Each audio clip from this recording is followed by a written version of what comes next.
The best way to listen to the best of the week is on the Relevant Radio app. Free and always free. Download and share the #1 free Catholic app today in the App Store.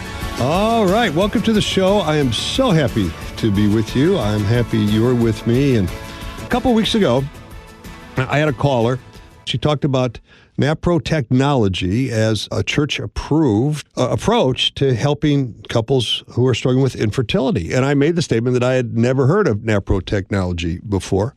2 days later, I received an email from Sister Renée Merkus, who is the director of the Center for NaPro Ethics at the St. Paul VI Institute in Omaha, offering to come on the show and talk about it. So that's what we're going to do today. So if you're having fertility challenges or know someone who is, this is the show for you. So without further ado, hello, Sister. How are you? I am very well. Thank you, Doug. It's my privilege to be with you today. Absolutely my privilege. You're very kind. Tell us a little bit about the Institute and its mission and what you're doing there.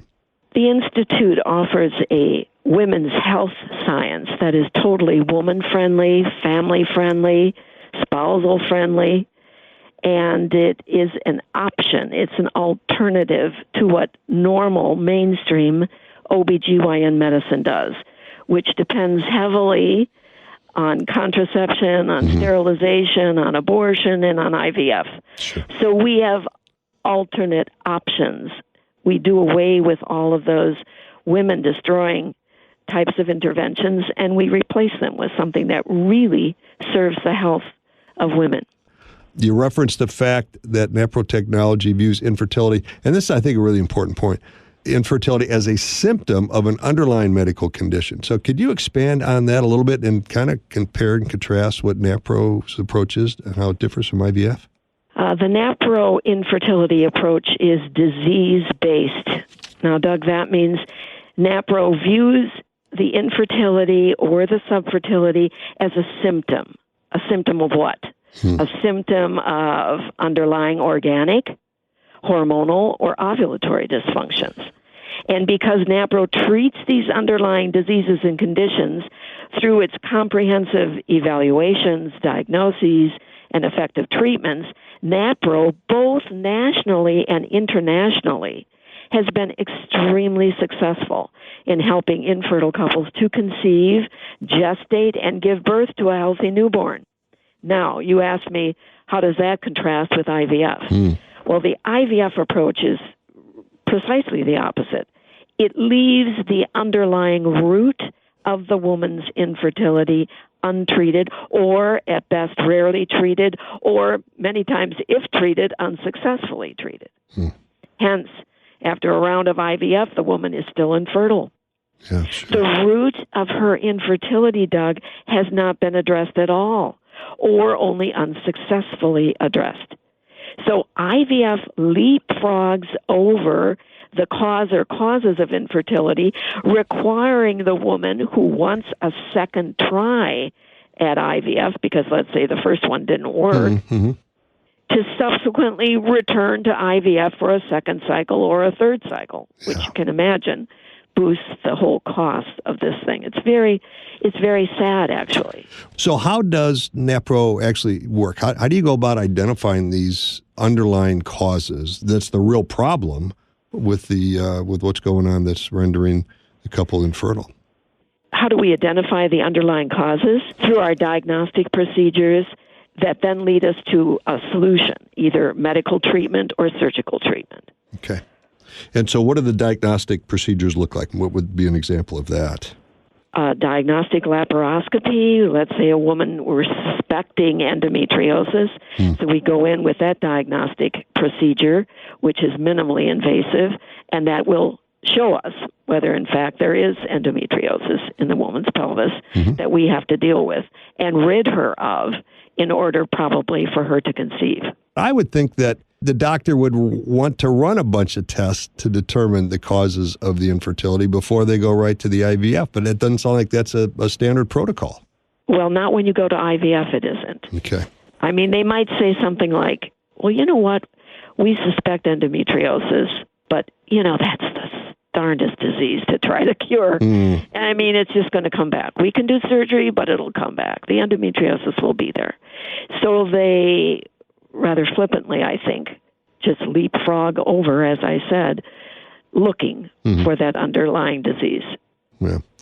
All right. So talk to us a little bit more then about how NaPro aligns with Catholic teaching on infertility, and then why IVF fails to do so. You know, to answer that question, I would have to kind of back up to paragraph 8, number 8 of Humanae Vitae, where it says something like, just as God's love manifests its perfection in giving life, so should married love. God's plan for human procreation, according to Humanae Vitae, requires that the human being be conceived within his or her parents' act of sexual, loving, self-gifting, unitive love. That loving act of marital sex is really the only context, underline only, that's worthy of, able to make sense of, you might say, the mystery and the beauty of conceiving a new human being. Therefore, what the church teaches is any reproductive technology, let's use NaPro as a good example, that assists that act of marital intercourse to achieve its natural end, procreation, is moral, is able to lead the couple to the good of their own flourishing.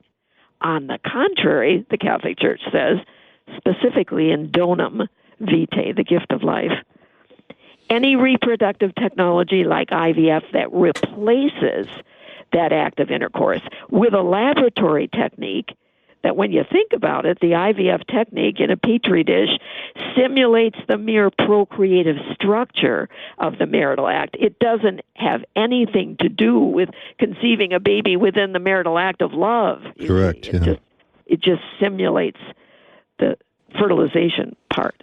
Yeah. And it's a grave injustice, therefore. It's a tyranny. I wrote about the tyranny of IVF. It fails to lead the couple to greater happiness, that is, to fulfillment, to full flourishing, as spouses, as a couple, as a family, etc.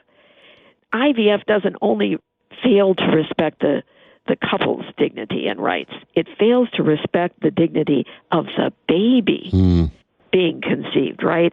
How does it do that? Well, it threatens the baby's right to life because it cryopreserves, freezes that baby. Yeah. It exposes the embryo also to all sorts of research, for example, stem cell research. So if you donate your embryos to stem cell research, you can be assured they're destroyed in the process. Yeah, sure. So it deprives that baby of its right to be conceived, gestated, born into, and raised within the marital love of its parents. Well, and I love the term you use, the full flourishing of the couple, right? And so the act of marital intimacy is part of how the couple flourishes and how they deepen their love and their intimacy. And it's not about the end goal of having a baby. It's an act of love. That is life-giving by its very nature. Because, Doug, you're pointing out something so important. I'm glad you brought this up. There are two meanings to the act of sexual intercourse between husband and wife. The procreative, it's an act by which the couple could cooperate with God in conceiving a new human being. So we call that the procreative meaning of that act of marital intercourse. But it has another deeper meaning, the unitive love meaning. This same act is also not only able to generate a new human life, but it's able to deepen, as you use the term, I think very precisely, deepen the love between the husband and wife. Right. The union, it's a unitive love act as well as a procreative act. And guess what, Doug? These are not just related, sitting next to each other in parallel fashion. No. Yeah. These two meanings are inextricably linked. So when you go to IVF, what you are doing is producing a baby outside that act of unitive love. You're breaking the bond between those two meanings, and that destroys the whole reality of conceiving a baby, you see. Yeah. God's plan. It just wrecks God's plan. One of the small c Catholic truths that the Church teaches on the ethics of infertility treatments is this. Those infertility treatments have to acknowledge the truth that parents should view their baby as a gift, not a right. Yeah. See, it's not a product here that we're talking about, that we're going to design in our image. No. This is a human being from God's hands, and we must appreciate that human being, love that human being as closely to the way God loves it, which is to say, unconditionally, just as it is, not as it is after we perform all the testing and all the genetic engineering on this embryo so that we get the color of eyes, the color of hair, and the level of intelligence that we want. And only then, you see, will we say, yep, that's our baby. Yeah, right. Yeah, well, the thing is, we've got to see none of that. None of that. Yeah. All of that, I should say, deters the baby from its rights.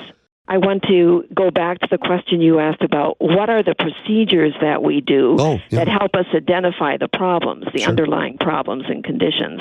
And I would be remiss, all of my colleagues in the ultrasound center would be absolutely furious with me if I didn't mention, but they do these marvelous ovulatory studies. They look at the woman through ultrasound at her various stages of ovulation to identify any conditions that would be called abnormal that might underlie then her infertility. Yeah. And then there's my colleagues in the hormone lab, which spend endless hours analyzing blood draws from women suffering from infertility to identify any of the reproductive hormones that might be askew and not on mark and therefore causing the infertility problems. So having said that, so besides diagnostic laparoscopy, which is a surgical procedure for diagnosing, there are these ultrasound and hormone lab procedures. The Institute is based in Omaha. Do couples need to travel to Omaha for this, or are there places locally for couples to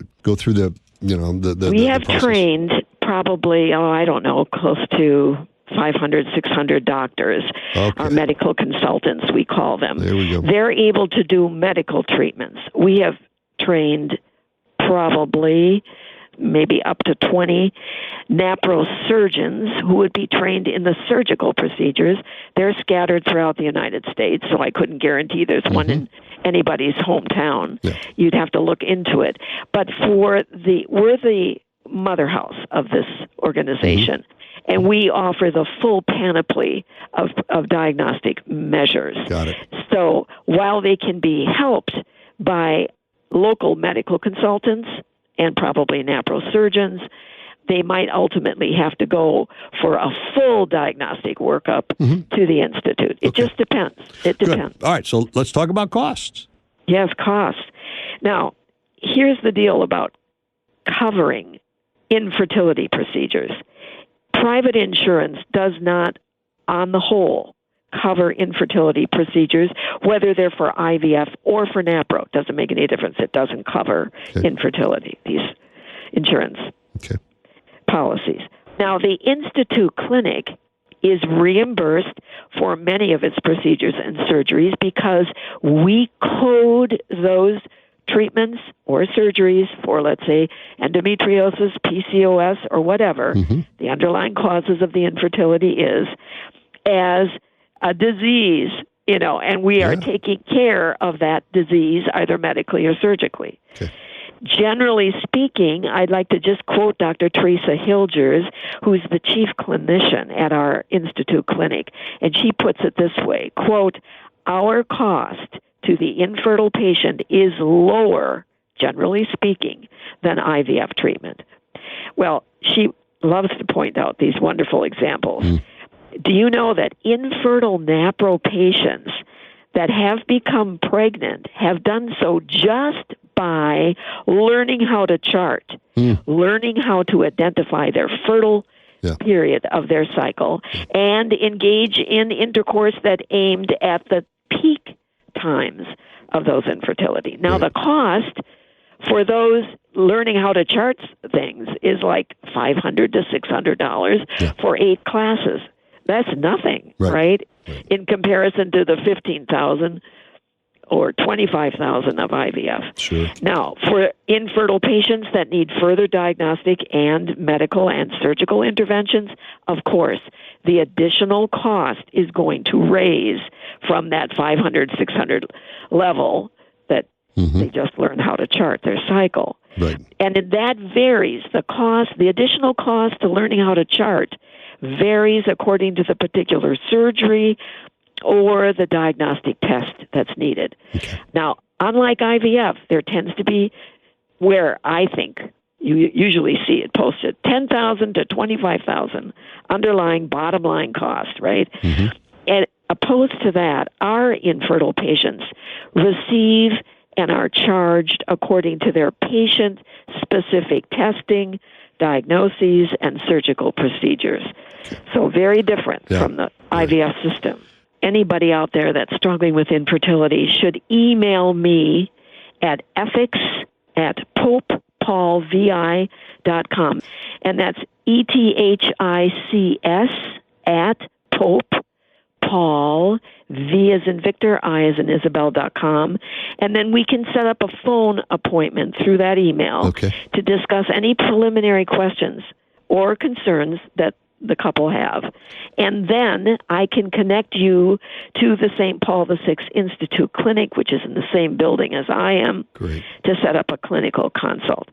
And all I can say is the reward for doing this, for pursuing NaPro technology, is a holistic woman, couple, family, and societal friendly health and human flourishing that can only come from following God's plan for procreation, which we do.